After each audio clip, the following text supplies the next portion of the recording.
హరీష్ రావు గారు మాట్లాడితే 100 ఎలుకలు తిన్న పిల్లి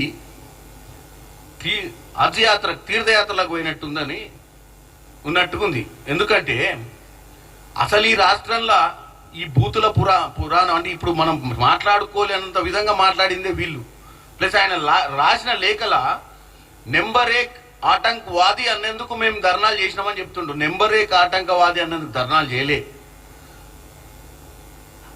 ఒక ఆయన ఢిల్లీలో ఏమన్నాడు, ఎక్స్ బీజేపీ ఎమ్మెల్యే వాళ్ళ నాయనమ్మను వాళ్ళ నాయనని తాగొట్టినట్టు ఈయనను కూడా తాగొట్టాలన్నాడు.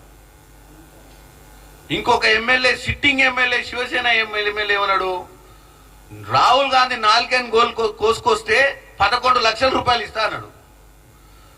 వాటికి తెలంగాణలో జరుగుతున్నటువంటి ఈ మధ్య జరుగుతున్న రాజకీయ పరిణామాలు మాటను పోల్చే విధానం తప్పు. ఇక మీ అందరికి ఒకటి చూపిస్తా. అసలు మన దగ్గర ఉన్నటువంటి మాస్టర్ బ్లాస్టర్ హీరో ఎవరా అంటే వీటన్నిటికీ ఎవరు డైరెక్టర్, కథ, స్క్రీన్ ప్లే డైరెక్టర్ అని అన్నిటికీ కేసీఆర్ గారే. ఈ భూత పురాణానికి మీకు వినిపిస్తుంది భూత పురాణం వీళ్ళ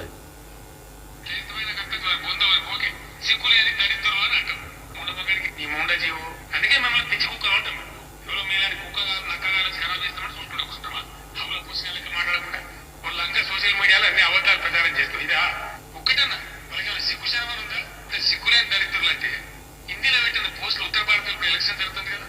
ఈ దేశానికి పుట్టిన కుక్క మూతి కిందే మీరు ఎవడో పిచ్చి ఏదో బాగా చెప్తారు మాట్లాడతాడు హౌలగాడు.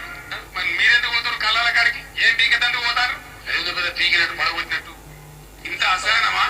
ఒక ముఖ్యమంత్రి మాట్లాడవలసిన భాషన ఈ పద్ధత తెలంగాణ రాష్ట్రానికి సమాజానికి ఒక గౌరవమా? దానికి ఈ విధంగా వివరిస్తున్నారు. ఎంతమైన కష్టం పొందవరకు ఓకే. సో నేను అనేది ఏంటంటే ఎగ్జాంపుల్ చూపించిన మీకు. హరీష్ రావు గారు ఈ మధ్యకాలంలో పొద్దున్న లేవగానే కేటీఆర్ గారు అమెరికా నుండి పొద్దున్న లేచిన, హరీష్ రావు గారు హైదరాబాద్ నుండి పొద్దున్న లేచిన, పేపర్ చూడంగానే మధ్యాహ్నం ఏం మాట్లాడాలి, ఎవరిని పై అక్కసు వెళ్ళగొప్పాలనో తెలియక రోజు ఏదో విధంగా ప్రజలలో వచ్చి తప్పుదోవ పట్టించే విధంగా మాట్లాడుతున్నారు. 9 నెలలు అయింది ప్రభుత్వం వచ్చి, ఇంకా వాళ్ళు జీర్ణించుకోలేకపోతున్నారు ఈ ప్రభుత్వం చేస్తున్నటువంటి మంచి పనులు, ఈ ప్రభుత్వంలో జరుగుతున్నటువంటి కార్యక్రమాలను. ప్రతిరోజు ఏదో విధంగా ప్రెస్లో ఉండాలి, ఏదో విధంగా అపోజిషన్ కీలక పాత్ర వహించాలని చూడడంలో తప్పులేదు. అది ప్రజలకు మంచి చేయడానికి ఉద్దేశించి చేస్తే మేము ప్రతిపక్షాలను కూడా పొగుడుతాం. కానీ పొద్దున్న లేస్తే ఇర్రెలవెంట్ అంటే సంబంధం లేని అంశాలపై మీడియాలో కంటిన్యూగా ఉండాలని ఒక ఆయన ఎక్స్ ప్లాట్ఫామ్, ఏది ఓన్లీ ట్విట్టరు ఎక్స్, ఇంకొక ఆయన ఏమో పనికిరా. ఇప్పుడు ఖర్గే గారికి ఆయన లెటర్ రాసిండు. నిన్న తీసుకున్న కార్యక్రమం దేనికి నేను ఇప్పుడే చెప్పిన ఏమేమి అంశాల మీద వాళ్ళు మాట్లాడిరని. 11 లక్షల రూపాయలు 4 కోసుకొస్తే ఇస్తామంటే నేను కూడా ఎఫ్ఐఆర్ ఫైల్ చేసిన. దానికి రేవంత్ రెడ్డి గారు మాట్లాడేదానికి ఆయన అంతన పొంతన లేకుండా మళ్ళీ మా పార్టీ అధ్యక్షునికి అంటే ఇది కూడా ఒక డైవర్షన్. అంటే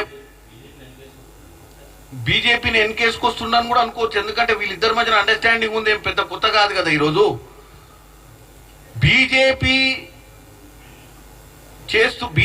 మీద మీరు తీసుకున్నటువంటి బీజేపీ ఎమ్మెల్యేల మీద ఎక్స్ ఎమ్మెల్యేల మీద తీసుకున్నటువంటి వైఖరి అని అన్నప్పుడే అర్థమవుతుంది కదా. బీజేపీ వాళ్ళు మాట్లాడతలేరు, వీళ్ళు మాట్లాడుతారు వాళ్ళ తరపు నుంచి. ఇవాళ తెలంగాణలో ఉన్న బీజేపీ లీడర్లు దీనిపై స్పందించలేదు. నిన్న ఇన్ని ధర్నాలు చేస్తే వాళ్ళకంటే ముందు హరీష్ రావు గారు స్పందించడంలోనే అర్థమవుతుంది బీజేపీ తరఫున కూడా వీళ్ళే వకాలత్ తీసుకుంటారు అని చెప్పి.